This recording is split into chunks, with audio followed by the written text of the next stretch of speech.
Yang pertama adalah petani. Peluang usaha di desa pertama yang bisa Anda coba ya, itu adalah menanam hasil pertanian di kebun ya. Ada banyak jenis perkebunan yang bisa dicoba, mulai dari cabai, bawang, sayur, hingga jamur. Tinggal sesuaikan saja dengan iklim tempat Anda tinggal, serta ukuran kebun yang dimiliki di rumah. Yang kedua adalah distributor hasil pertanian. Seperti yang kita ketahui, salah satu pemasukan penduduk desa di Indonesia itu adalah dari bertani atau bercocok tanam. Namun kalau nggak didistribusikan dengan baik dan benar, pemasukan mereka tentu akan mengalami jalan buntu. Nah, karena itu diperlukan kehadiran distributor yang fokus mendistribusikan hasil pertanian tersebut. Ya, menjadi seorang distributor hasil pertanian dari desa ke kota itu adalah peluang usaha yang bisa Anda coba. Modal utama yang harus Anda miliki ya networking yang luas ya, agar komoditas bisa dikirim ke lebih banyak wilayah. Yang ketiga adalah membuka koperasi simpan pinjam. Ya, meski untungnya nggak seberapa, Anda bisa mencoba membuka koperasi simpan pinjam.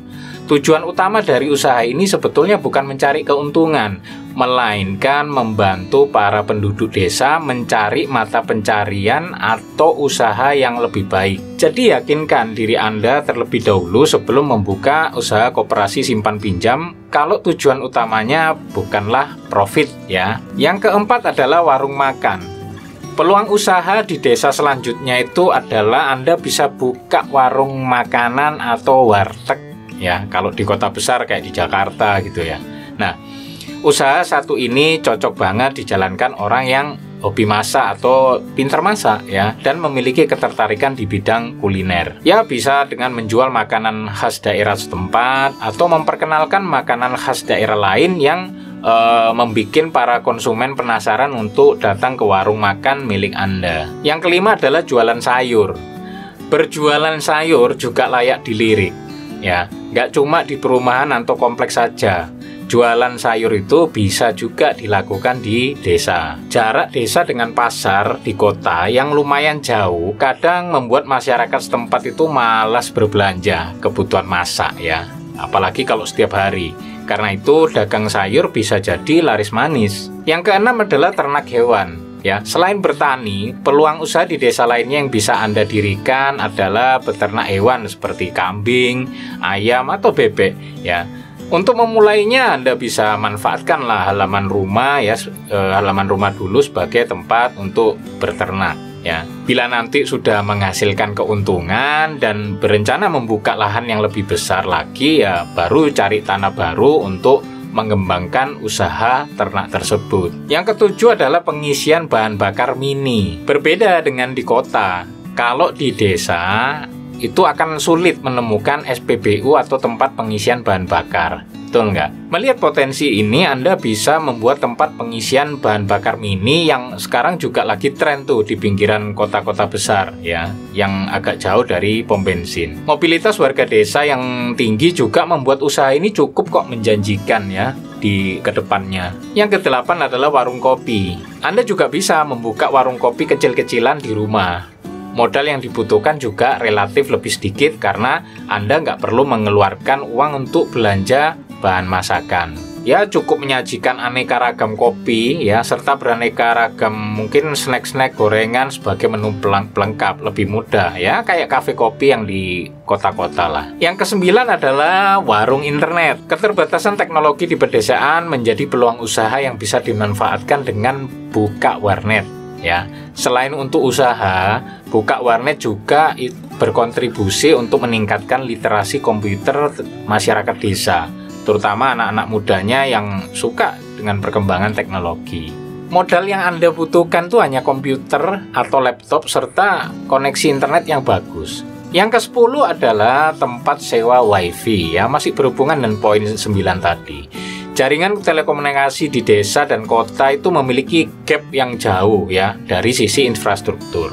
Nah, sulitnya mendapat akses internet di desa bisa Anda manfaatkan sebagai peluang usaha yang bagus ya, yaitu menghadirkan layanan wifi yang murah ya, kayak wifi RT gitu ya.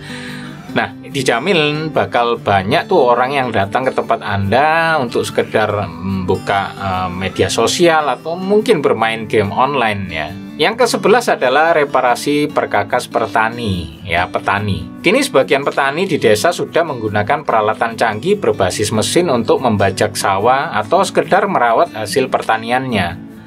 Tapi pasti ada saatnya di mana peralatan yang digunakan tersebut rusak dan perlu direparasi kan. Nah, peluang usaha di desa yang satu ini pas kalau dilakukan oleh tenaga ahli atau yang punya skill ya di bidang teknik mesin. Yang ke-12, nah ini blogger atau YouTuber. Siapa dari Anda yang suka nulis? Jika ya, maka Anda bisa menggunakan kemampuan tersebut untuk menulis di blog ya tentang kisah unik ketika hidup di desa atau wisata-wisata yang di dekat desa Anda ya. Kalau ingin lebih niat lagi, ya Anda bisa jadi seorang YouTuber ya dengan konten menarik ya berlatar belakang tetap pedesaan. Banyak kok YouTuber yang sukses dari pedesaan ya. Salah satunya adalah Om Gondrong Labanan ya, dengan channel vlog memancingnya ini dan channel tips trik YouTubernya, dan itu dilakukan semua dari desa loh. Dan yang menarik ya, semua dilakukan dengan peralatan sederhana dan mungkin jaringan internet yang terbatas. Yang berikutnya adalah 13, buka warung sembako. Ya, dengan sedikitnya jumlah minimarket di desa, Anda bisa buka warung sembako atau kelontong di rumah Anda sebagai usaha. Untuk inovasinya mungkin bisa menerapkan metode pesan antar langsung ke rumah pembeli ya, agar lebih banyak pelanggan yang datang membeli barang belanjaan di tempat Anda berjualan. Yang ke-14 adalah produksi hasil kerajinan tangan. Peluang usaha di desa selanjutnya yang wajib dicoba adalah mengembangkan produk hasil kerajinan tangan jika di desa Anda merupakan sumber bahan kerajinannya melimpah ruah. Indonesia itu terkenal di dunia internasional sebagai salah satu negara penghasil kerajinan tangan yang berkualitas baik, contohnya mebel Jepara dan lain sebagainya. Sayangnya hal itu masih kurang disadari oleh masyarakat kota yang lebih banyak dibanjiri dengan brand-brand asing. Karena itu Anda bisa mengambil kesempatan memproduksi hasil kerajinan tangan. Yang ke-15, menjual produk makanan olahan. Yang doyan ngemil mesti suka borong snack. Ya, setiap wilayah desa di tanah air pasti memiliki makanan olahan yang khas untuk Anda pasarkan kembali di luar daerah. Misalnya keripik apel Malang di Jawa Timur. Harga bahan pokoknya yang relatif murah di desa menjadikan peluang ini bisa mendapatkan keuntungan besar jika Anda bisa memasarkannya dengan benar. Yang ke-16, konter pulsa. Menemukan konter pulsa di daerah perkotaan adalah hal lazim yang bisa Anda temui di mana-mana. Namun beda cerita apabila Anda berada di pedesaan. Keterbatasan infrastruktur dan belum meleknya teknologi penduduk di sana membuat pulsa menjadi produk yang langka. Dengan berjualan pulsa, pastinya Anda bisa mendapatkan keuntungan yang lumayan besar, sekaligus membantu masyarakat untuk berkomunikasi. Ya, apalagi sekarang banyak yang beli kuota internet. Yang ke-17 adalah cuci steam motor. Membuka jasa cuci steam motor bisa jadi peluang usaha di desa selanjutnya yang bisa Anda coba. Untuk memulainya juga cukup mudah.